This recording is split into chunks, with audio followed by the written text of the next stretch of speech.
Kembali lagi bersama kami di Regia Finansial. Kali ini kita akan membahas tentang saham Medco, saham MRDC, PT Medco Energi Internasional Tbk. Jadi ini laporan kuartal ketiganya ya, yang tahun 2023 karena laporan tahun 6 belum keluar.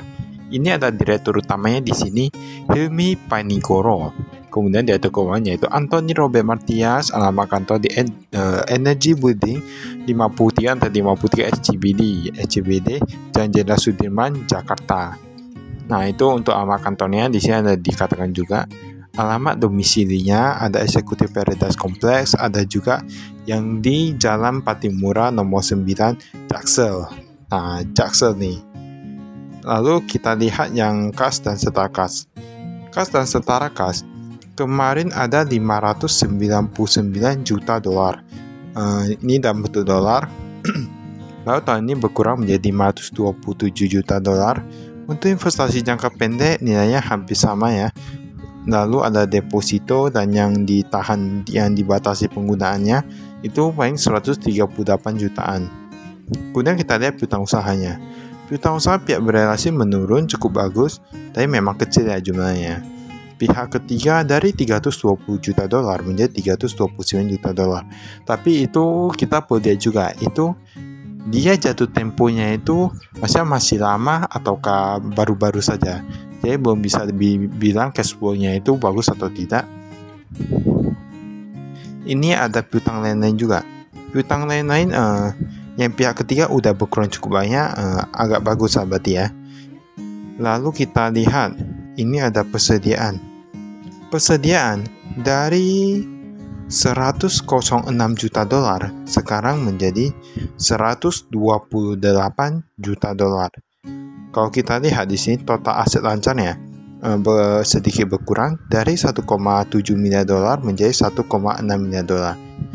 Tapi kita lihat juga untuk yang aset tidak lancarnya atau aset tetap. Aset tetap dia kurang lebih hampir sama, tapi kalau ditotalin jumlah asetnya menurun dari 6,9 miliar dolar menjadi 6,8 miliar dolar. Jadi ini kalau mau dibilang ini sudah termasuk perusahaan yang cukup besar ya, karena udah 1 miliar dolar lebih nih. Kita lihat pinjaman bank jangka pendek. Tahun lalu mereka ada pinjam 35 juta dolar untuk yang jangka pendek, sekarang udah gak ada, berarti udah dibayar habis. Utang usaha pihak berrelasi ini sedikit meningkat ya, tapi angkanya agak kecil nih. Untuk yang total liabilitasnya itu, total hutangnya itu sedikit menurun dari 1,3 miliar dolar menjadi 1,2 miliar dolar. Nah, tapi walaupun sedikit menurun, untuk yang jangka pendek, jangka panjang ya, jangka panjang itu jumlahnya memang agak besar dari yang jangka pendek, dari 3,8 miliar dolar menjadi 3,59 miliar dolar. Nah, ini menurun juga, totalnya itu 5 miliaran dolar menjadi 4 miliaran dolar. Jadi untuk total hutangnya itu memang menurun sedikit. Untuk ekuitas kita lihat pun bertambah ya, dari 1,7 miliar dolar menjadi 1,9 miliar dolar. Memang kalau kita lihat agak cukup berbeda ya, perbedaannya cukup signifikan dari yang liabilitasnya sama ekuitasnya, di mana hutangnya itu sangat banyak ataupun presentasinya itu lebih banyak daripada ekuitasnya. Tapi kita lihat apakah bebannya itu produktif atau enggak ya. Di sini ada jumlah pendapatannya untuk yang totalnya dari 1,7 miliar dolar menjadi 1,6 miliar dolar. Lalu kita lihat ini laba kotor berkurang dari 800 juta dolar menjadi 700-an juta dolar. Mereka ada dapat pendapatan dividen pun meningkat dari 28 juta dolar menjadi 31 juta dolar. Beban lain-lain kita lihat, wah ini berkurang cukup drastis sih, dari 20 juta dolar menjadi 8 juta dolar saja. Tapi di sini kalau kita lihat yang penting itu yang kepada entitas Indo ya, ini adalah disebutkan dari 400 jutaan dolar menjadi 200-an juta dolar. Kalau mau dibilang berarti totalnya itu labanya itu menurun ya, 400-an menjadi 200-an juta dolar, berarti menurun hampir setengahnya.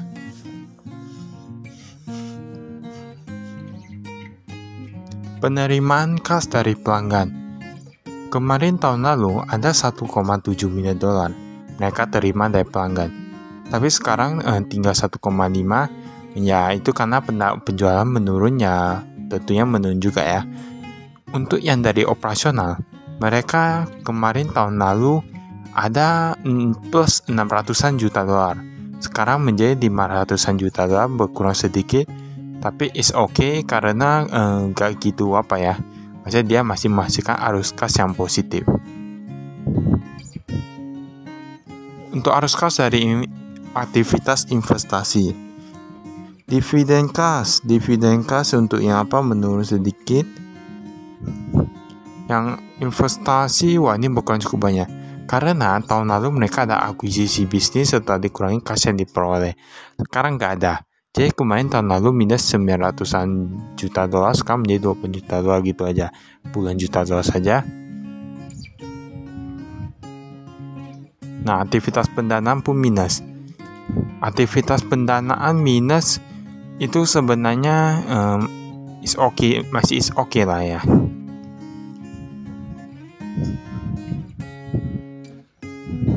Kalau ini komisaris utamanya dan direktur utamanya dari disebutkan juga. Berarti ini kalau mau dibilang tahun lalu sama tahun ini gak ada yang berubah. Komisaris utama itu Yani Yohani Panigoro, direktur utama Hilmi Panigoro. Wah ini Panigoro semua nih. Ada komisaris Yasser Raimi Panigoro juga. Wah ini ada kaitannya nih ya. Komisaris independen masih dalam. Berarti kalau mau dibilang hampir menjadi keluarga Panigoro. Entitas anak. Kalau kita lihat tadi yang di atas tadi kayaknya ada dikatakan mereka ada mendapatkan dari penjualan entitas anak dan entitas asosiasi. Berarti ada kepemilikan yang berkurang. Tapi berkurangnya di mana ya? Nanti kita lihat. Jadi banyak ini perusahaan besar jadi entitas anaknya itu pun banyak ya.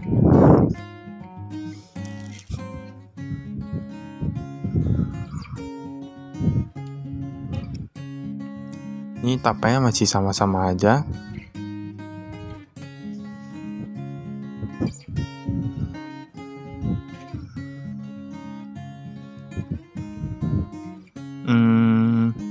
Wah ini ada yang berubah nih. Medco Sumbawa Gas. Kemarin tahun lalu mereka ada kepemilikan 100%. Sekarang udah jadi gak ada. Entah karena dijual atau gimana. Kayaknya seharusnya dijual ya. Kalau kita lihat ini semua sama ini kayaknya. Dia banyak nih anak usahanya. Nah ini kayaknya yang di Indonesia. Ada di PSC Sumatera Selatan dan lain-lain. Kita lihat. Ini yang luar negeri nih. Ini kan tadi yang di Indonesia. Yang di luar negeri. Berarti mereka di luar negeri pun ada ya. Berarti ini udah besar kali nih ya. Nah, ada di Thailand, Oman, Libya, Vietnam, Yaman, Tanzania, Meksiko. Yang di Thailand 100%. Ini agak hebat ya. Karena setahu kami kalau di luar negeri itu bisa sampai 100% itu hebat. Nah, ini ada di Meksiko, di mana-mana juga. Yang Meksiko tadi 20% ya. Memang ini berarti operasional perusahaan ini mereka bukan hanya di Indonesia. Untuk PT Medco ini karena ini udah perusahaan besar kali, mereka juga ada operasional di luar negeri juga. Dan kalau kami lihat kayaknya ini pun nanti mereka kasihnya itu banyak dalam bentuk dolar seharusnya ya. Karena ini untuk yang pedagang internasional kan mereka ada yang pakai dolar juga ya. Walaupun mungkin mereka ada beberapa kerjasama bisa pakai rupiah, tapi kalau untuk seperti udah ada Thailand, Oman dan lain-lain itu seharusnya pakai dolar.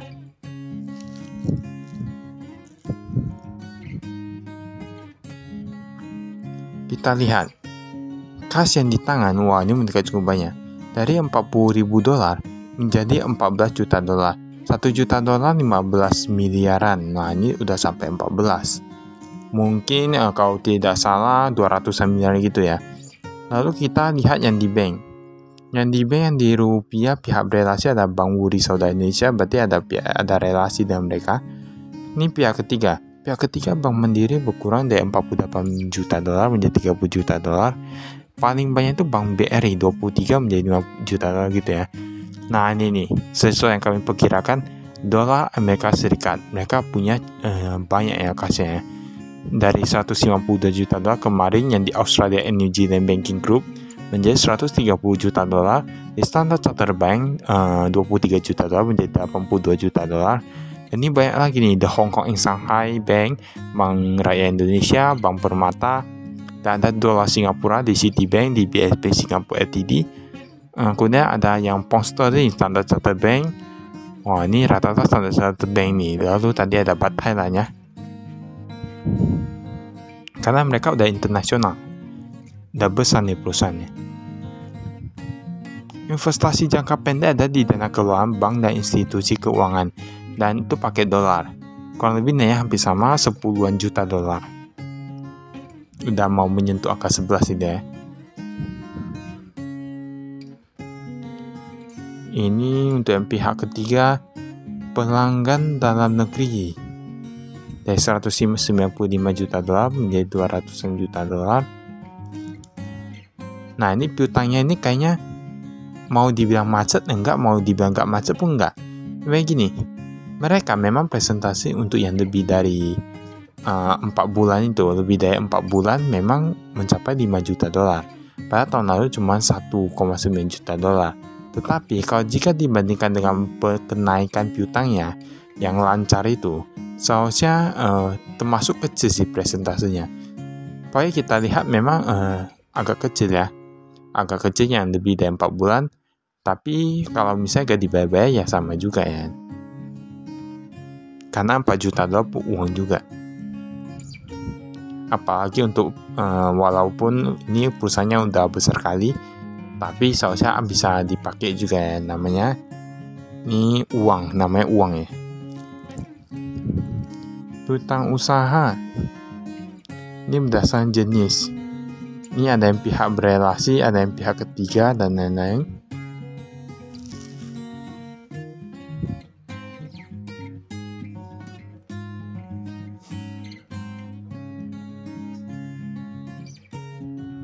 Ini piutang lain-lainnya tadi.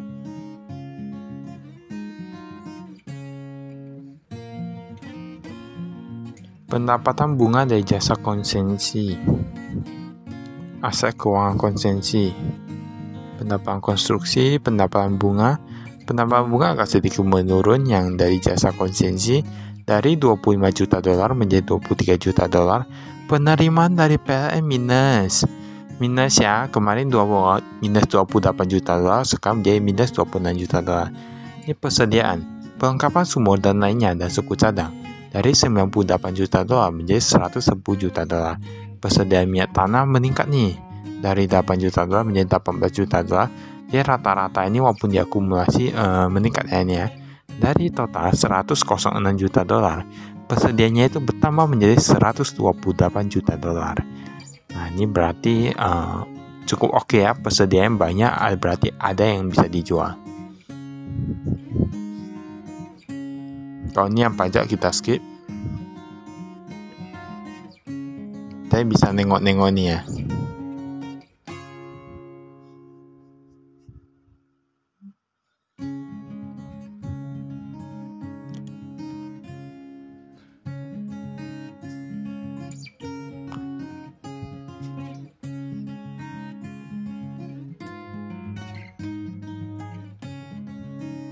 Nah ini untuk yang aset tetap. Tapi ini yang 2022. Ini yang 2023 tanah. Nah, tanah, bangunan, mesin lah ada tambah 3,8 juta dolar, tapi ada pengurangan juga. Berarti kan sama aja. Makanya mengapa aset tetap ini mau dibilang bisa kita bisa lihat secara rinci pun harus teliti ya kita bilang. Mengapa? Karena asetnya itu terkadang mereka penyusutan terlalu cepat, jadi harus dilihat per tahunnya. Kalau bisa lihat langsung 5 tahun terakhir laporan tahunannya. Jadi kita bisa lihat mereka pakai aset tetapnya itu, penyusutannya itu memang benar gak? Ataukah sudah tercepat penyusutan dan nilainya itu dijual atau gimana? Bisa lihat ya. Ini aset minyak dan gas bumi. Sumur dan perlengkapan lainnya ada yang dalam pengerjaan 200-an juta dolar, masih cukup banyak. Untuk yang sudah selesai kayak 4,5 juta dolar, ada operated charge. Kalau ini untuk yang lokasi ya, di yang Indonesia. Memang perusahaan minyak dan gas itu kayaknya ngeri ya nih ya. Ibaratnya besar, perusahaannya itu luar biasa kalau mau kita bilang. Makanya Warren Buffett pun investor saham nomor 1 di dunia pun dia membeli saham Saudi Aramco itu ya. Jadi memang tapi ini perusahaannya hebat nih. Saya nengok-nengok juga sih. Terkadang kan ada yang gak bisa ngelola perusahaan, walaupun sehebat apapun kalau gak bisa keluar kan sama aja. Ini utang usaha berdasarkan pemasok. PT Medco Daya ini pihak yang berelasi nih. Yang Medco Batera Daya, nah ini orang-orang sendiri. Pihak ketiga pemasok dalam negeri. Wah, dalam negeri banyak, 225 juta dolar dan 157 juta dolar. Berarti meningkat ya. Meningkat. Pemasok luar negeri. Pemasok luar negeri menurun. Lalu kita lihat berdasarkan umur. Nah, ini masih agak bagus hutangnya. Berarti perusahaan ini dia masih bagus dan hutangnya dia masih bayar ya. Karena kita lihat walaupun penambahan hutangnya itu karena ada yang lancar juga, lancarnya itu bertambah banyak. Jadi bukan hanya karena yang macet ya.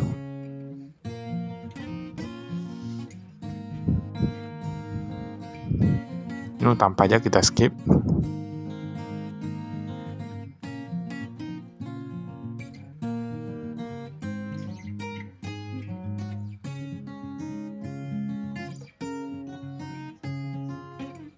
Jadi bagi Anda yang mau melihat lebih banyak lagi ataupun untuk semua hal ini yang dilaporkan, bisa juga langsung dibuka laporan keuangannya untuk dilihat ya.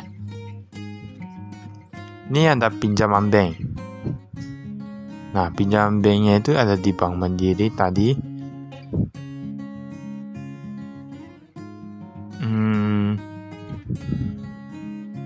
Mandiri fasilitas jangka pendek.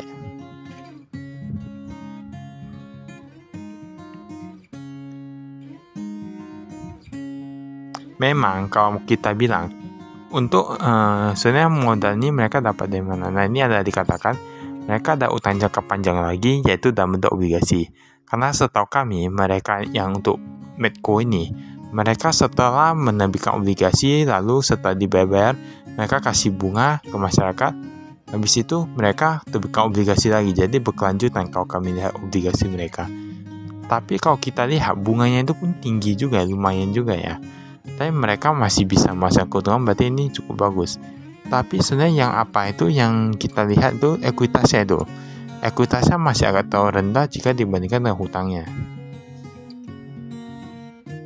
Jadi selama masih bisa menghasilkan laba, it's okay ya. Makanya perlu dilihat per tahun. Karena laba pun bisa dimanipulasi. Kepentingan non-pengendali. Medco Cahaya dan lain-lain. Ini pendapatannya meningkat, beban pokok pendapatannya juga 40 juta dolar. Modal saham.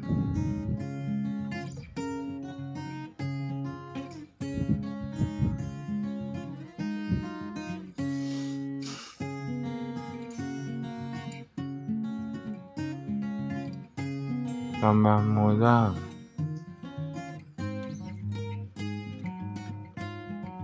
Ini pendapatannya nih.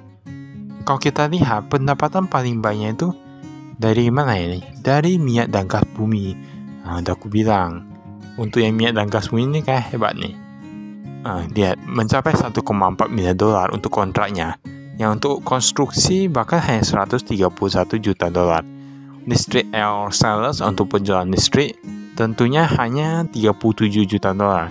Jadi mereka itu dapatnya itu paling banyak di minyak dan gas bumi. Mencapai 1,4 miliar dolar. Luar biasa angkanya ya.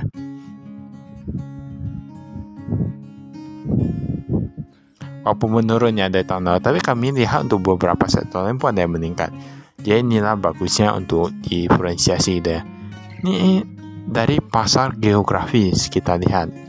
Untuk Indonesia kontrak penjualan ada 887 juta dolar, luar negeri ada 500-an juta dolar.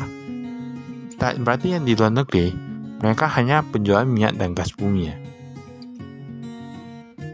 Untuk listrik, kontrak konstruksi, untuk yang operasi jasa dan pelayanan nggak ada ya. Mereka hanya yang dikontrak penjualan minyak dan gas bumi.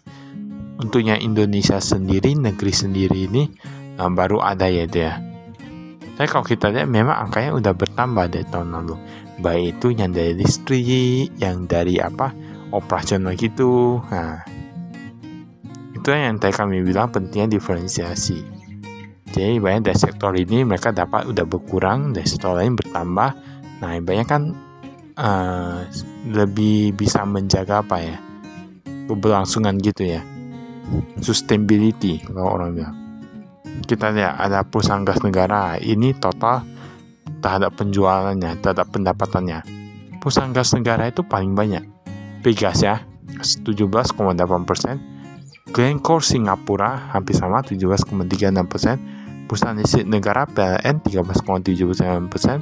PT Donggi Senoro LNG 8,26%, Semprot Gas FPT Ltd 7,51%.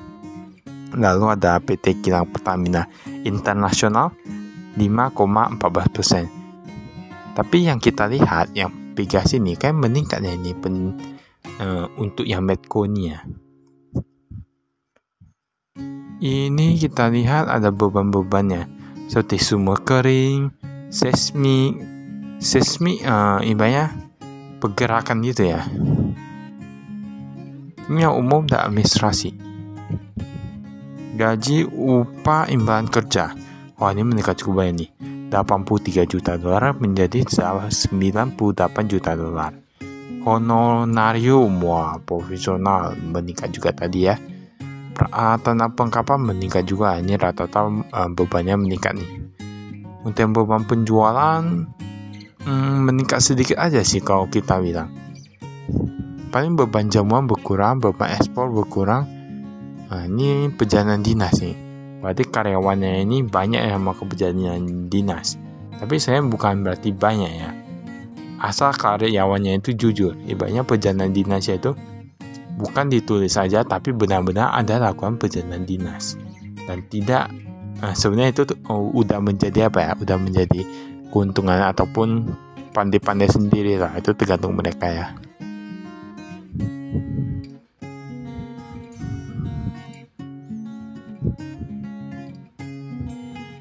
Ini adalah liabilitas imbalan kerja. Posisi kenaikan gaji kayak menurun nih. Tahun lalu mereka 5-7%, sekarang hanya 5-6%. Tapi 5-6% itu sebenarnya kalau mau kami bilang itu standar ya. Standar karena ada juga yang di bawah itu kayaknya.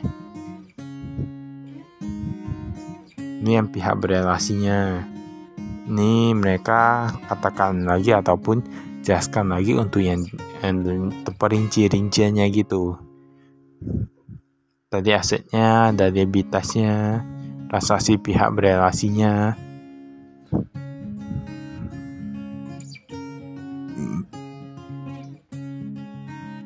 Nah ini nih, untuk Dewan Komisaris maka dapat banyak KPI meningkat 2,7 juta dolar. Untuk Dewan Direksi imbang jangka pendeknya 20 juta dolar dari 11 juta dolar. Imbang pajak kerja 2 juta dolar, berarti totalnya itu 24 juta dolar, kurang lebih kalau 1 juta dolar 15 miliaran. Berarti kali 20 paling 300-an miliaran. Wah, ini angka yang besar ya. Mereka ada berapa direktur, ada berapa komisaris, tapi kalau kita lihat enggak gitu ya. Berarti hebat kali ini, penghasilannya luar biasa. Tapi ini nengok juga, karena ini kan sampai di kuartal ketiga aja, mau dibagi lagi. Kalau kita lihat per bulan-bulan itu berapa. Namanya udah perusahaan besar kali. Baru untuk jabatannya pun yang tertinggi ya, otomatis penghasilannya pun besar. Jadi untuk apa? Maksudnya untuk yang ingin mendapatkan seperti itu tentu harus belajar juga ya. Kita harus terus belajar.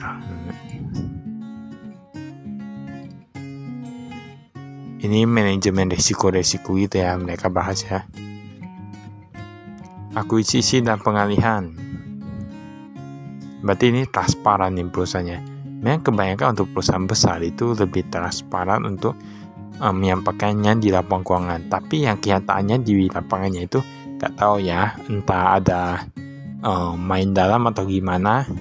Nah itu informasi yang tidak tercantumkan di lapangan keuangan. Jadi misalnya kalau ada yang tahu, nah bisa cari tahu atau cari orang dalam atau gimana ya.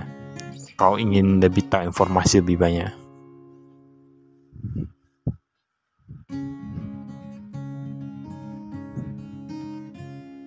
Nah ini semua bahas tentang itu.